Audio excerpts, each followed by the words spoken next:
seorang remaja di Garut menjadi sorotan usai kisahnya yang harus menyambung hidup dengan berjualan kangkung keliling kampung.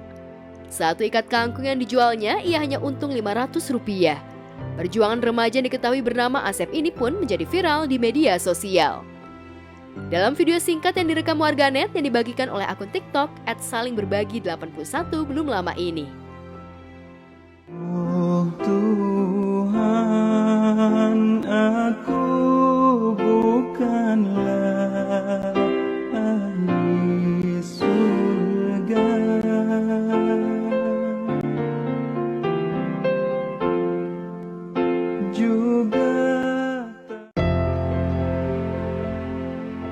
Menurut penuturannya, ia tidak pernah bersekolah karena keterbatasan ekonomi dan harus merawat ibunya yang sakit. Pemilik akun bercerita bahwa usia Asep sebentar lagi akan menginjak 17 tahun dan saat ini ia tinggal di rumah kayu bersama dengan paman dan ibunya. Sementara ayah telah meninggal dunia sejak ia kecil.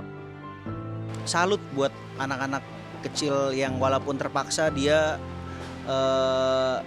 kadang suka ngeliat kayak mereka yang kondisinya susah kayak gitu kadang-kadang masih bisa ketawa, jualannya masih bisa happy kayak gitu-gitu. Jadi gue yakin banget suatu saat nanti bakalan banyak orang-orang yang bisa ngebantu saudara-saudara kita yang masih kekurangan.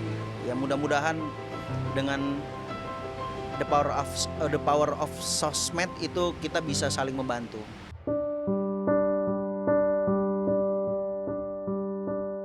Di lain peristiwa yang tak kalah viral, kisah hidup seorang wanita yang hidup sebatang kara. Ia ditinggalkan oleh seluruh keluarganya yang telah meninggal dunia, mulai dari ayah, ibu, hingga kedua kakaknya. Cerita anak hidup sebatang kara itu bernama Nabila Yustino yang tidak lain adalah anak dari mendiang aktor lawas Tino Karno yang juga merupakan keponakan dari Rano Karno dan Suti Karno. Ia kini hidup sebatang kara dengan bekerja di dapur di sebuah restoran selama bertahun-tahun. Dalam unggahannya dibagikan di akun TikTok, ia menceritakan kalau dirinya ditinggal ayahnya Tino Karno sewaktu berusia 8 tahun. Setelah ayahnya meninggal, kemudian kakak pertamanya meninggal di usia 27 tahun gara-gara narkoba saat ia duduk di kelas 1 SMP. Kondisi ditinggal dua orang tercinta membuat ibunya mengalami stres. Belum lagi ia harus berjuang untuk membebaskan kakak keduanya karena dipenjara dengan uang tabungannya hingga habis tak tersisa. Hingga akhirnya kakak keduanya itu juga meninggal karena sakit diabetes. Yang membuat aku salut adalah perjuangan Nabila ini ketika keluarganya masih lengkap. Dia memang ditunjuk Allah dalam satu keluarga itu sebagai perisai bagi keluarganya. Dan yang membuat aku salut, si Nabila ini menjalani kehidupannya itu dengan tetap bersyukur gitu. Jadi dia tidak pernah mengeluh bahwa dia harus menjadi tulang punggung keluarga, harus membiayai keluarganya. Kisah sedih belum berakhir sampai di situ. Selang berapa lama ibunya sakit menderita gagal jantung.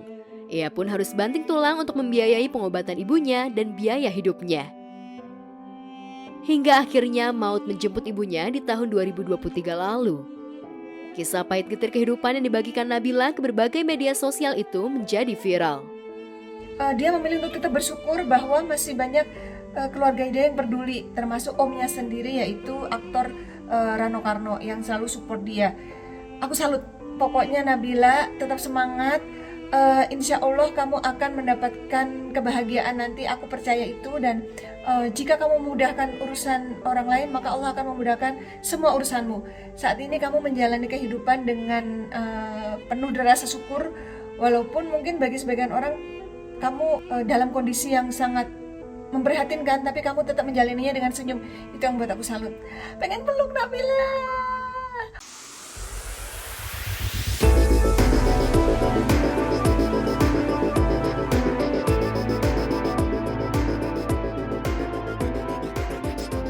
Aliansi Hak Cipta Indonesia atau HAKI mendatangi Mabes Polri untuk membuat laporan terkait somasi yang sudah dilayangkan Ari Bias kepada Agnes Mo. Tampak Ari Bias bersama para artis lainnya seperti Piyu Padi dan Posan Tobing didampingi kuasa hukumnya mendatangi Mabes Polri di kawasan Trunojoyo, Jakarta Selatan kemarin sore untuk melaporkan dugaan pelanggaran hak cipta yang diduga dilakukan Agnes Mo yang membawakan lagu milik Ari Bias berjudul Bilang Saja di 3 klub yakni Surabaya, Bandung, dan Jakarta. saya sebagai ketua aksi dan di sini juga Bang Minola sebagai Dewan Pembina dari aksi dan juga ada Posan Toping, dia anggota dari aksi Asosiasi Komposer Seluruh Indonesia. Kita dalam rangka kita silaturahmi ke Bareskrim, kita juga sekalian kita mengupdate perkembangan Asosiasi Komposer Seluruh Indonesia saat ini dan juga kita juga membantu, kita menemani kawan kita yang melakukan laporan ya LP ke Bareskrim untuk kasus pelanggaran hak cipta. Jadi yang dilaporkan adalah pelanggaran lagu karya dari Ari Bias yang dinyanyikan oleh Agnes Mo. Dan sudah melalui proses yang cukup lama juga. Kebetulan aja Bang Minola adalah sebagai lawyernya. Menurut pengacara Ari, pihaknya sudah sempat melayangkan somasi, namun sampai saat ini pihak manajemen Agnes Mo tidak memberikan tanggapan.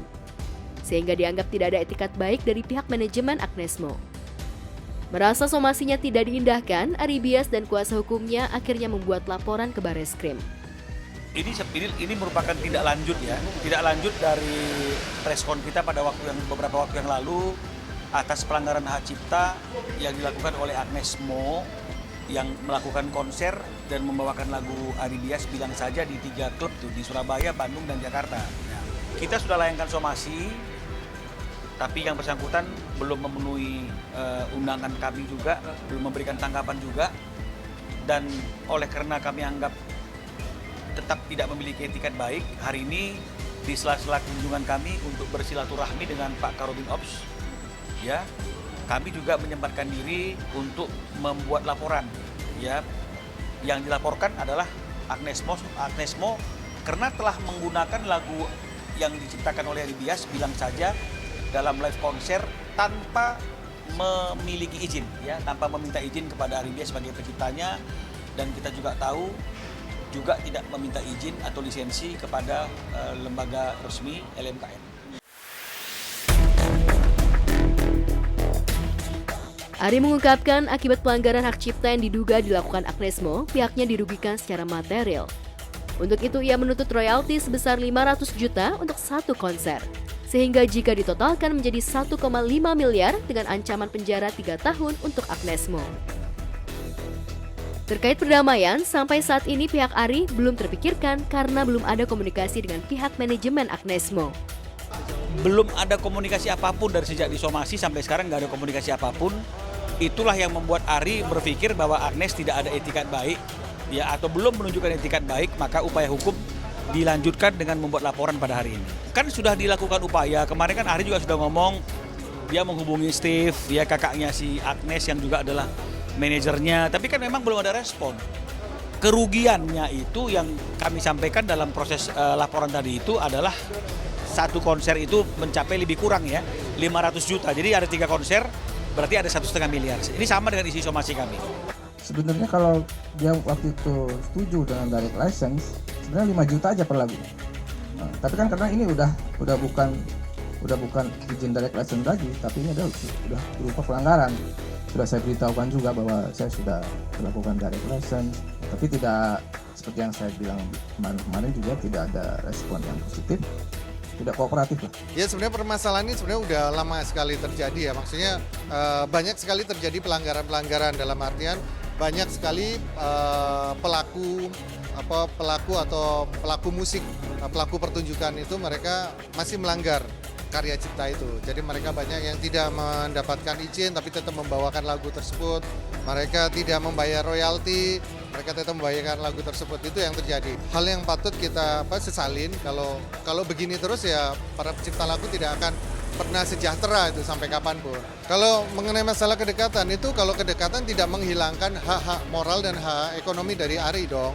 Ibaratnya seperti itu. Jadi walaupun dekat, walaupun bersahabat, tetap aja kewajibannya dia untuk memberikan lisensi atau untuk membayar lisensi itu harus tetap ada. Terus selalu mungkin kesibukan ya tetap aja, kan ada manajemen yang mengurus, kan ada yang bantu untuk menyelesaikan itu sebenarnya bisa. Jadi ini bukan masalah kedekatan dan juga bukan masalah terlalu sibuk, tapi ini masalah penghargaan atas karya cipta.